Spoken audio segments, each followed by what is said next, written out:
Hi friends, let us see the magic of this paper square. Okay, what I do is I just take two strips of paper like this and then stuck it, okay, in the middle.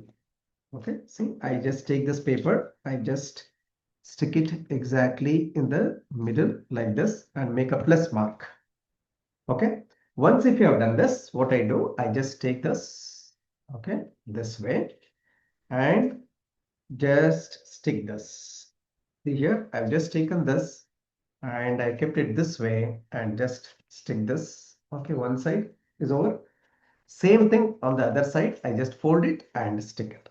Okay, see this? I just take this and fold it and stick it this way. Okay, now you see you got like this. Now what you do is simple. You just press it. Okay, and one side I just cut. See this? I just take this and cut in one side like this. And you can see a paper of this kind. Now what I do is I just fold it again.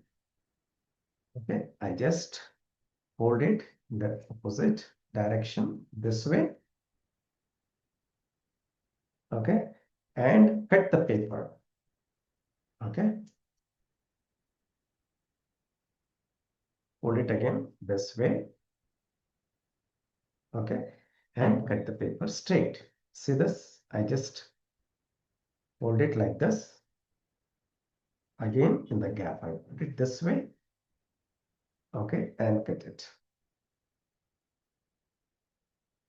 That's all. See this beauty? When I open this, okay, I get a perfect square. Is it not interesting? Friends, try on your own. Okay. Thank you so much for watching. Thank you.